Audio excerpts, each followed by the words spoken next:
Tennessee Valley Authority Act of 1933, an act to improve the navigability and to provide for the flood control of the Tennessee River, to provide for reforestation and the proper use of marginal lands in the Tennessee Valley, to provide for the agricultural and industrial development of said valley, to provide for the national defense by the creation of a corporation for the operation of government properties at and near Muscle Shoals in the state of Alabama, and for other purposes. May 18, 1933. Be it enacted by the Senate and House of Representatives of the United States of America in Congress assembled, that, for the purpose of maintaining and operating the properties now owned by the United States in the vicinity of Muscle Shoals, Alabama, in the interest of the national defense and for agriculture and industrial development, and to improve navigation in the Tennessee River, and to control the destructive floodwaters in the Tennessee River and Mississippi River basins, there is hereby created a body corporate by the name of the Tennessee Valley Authority, hereinafter referred to as the corporation. The board of directors first appointed shall be deemed the incorporators, and the incorporation shall be held to have been effected from the date of the first meeting of the board. This act may be cited as the Tennessee Valley Authority Act of 1933, Section 2. A. The board of directors of the corporation, hereinafter referred to as the board, shall be composed of 3 members, to be appointed by the president, by and with the advice and consent of the Senate. In appointing the members of the board, the president shall designate the chairman. All other officials, agents, and employees shall be designated and selected by the board.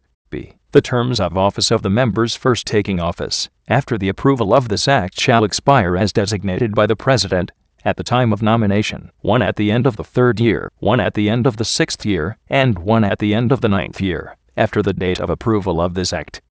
A successor to a member of the board shall be appointed in the same manner as the original members, and shall have a term of office expiring 9 years from the date of the expiration of the term for which his predecessor was appointed. C. Any member appointed to fill a vacancy in the board occurring prior to the expiration of the term for which his predecessor was appointed shall be appointed for the remainder of such term. D. Vacancies in the board, so long as there shall be 2 members in office, shall not impair the powers of the board to execute the functions of the corporation, and 2 of the members in office shall constitute a quorum for the transaction of the business of the board.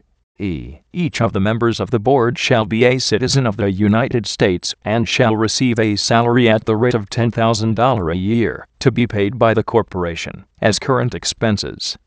Each member of the board, in addition to his salary, shall be permitted to occupy as his residence one of the dwelling houses owned by the government in the vicinity of Muscle Shoals, Alabama, the same to be designated by the President of the United States.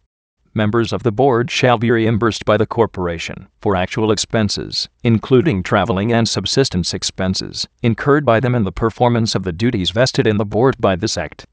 No member of said board shall, during his continuance in office, be engaged in other business, but each member shall devote himself to the work of the corporation. F. No director shall have financial interest in any public utility corporation engaged in the business of distributing and selling power to the public, nor in any corporation engaged in the manufacture, selling, or distribution of fixed nitrogen or fertilizer, or any ingredients thereof, nor shall any member have any interest in any business that may be adversely affected by the success of the corporation as a producer of concentrated fertilizers, or as a producer of electric power. G. The board shall direct the exercise of all the powers of the corporation. H. All members of the board shall be persons who profess a belief in the feasibility and wisdom of this act. Section 3.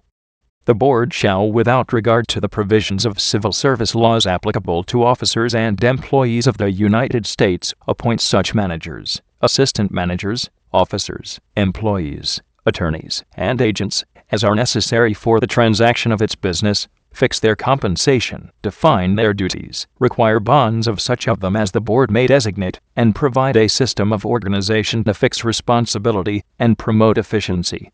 Any appointee of the board may be removed in the discretion of the board. No regular officer or employee of the corporation shall receive a salary in excess of that received by the members of the board. All contracts to which the corporation is a party, and which require the employment of laborers and mechanics in the construction, alteration, maintenance, or repair of buildings, dams, locks, or other projects shall contain a provision that not less than the prevailing rate of wages for work of a similar nature prevailing in the vicinity shall be paid to such laborers or mechanics. In the event any dispute arises as to what are the prevailing rates of wages, the question shall be referred to the Secretary of Labor for determination, and his decision shall be final. In the determination of such prevailing rate or rates, due regard shall be given to those rates which have been secured through collective agreement by representatives of employers and employees. Where such work as is described in the two preceding paragraphs is done directly by the corporation, the prevailing rate of wages shall be paid in the same manner as though such work had been let by contract. Insofar as applicable, the benefits of the Act entitled an Act to provide compensation for employees of the United States suffering injuries while in the performance of their duties, and for other purposes, approved September 7, 1916, as amended, shall extend to persons given employment under the provisions of this Act, Section 4.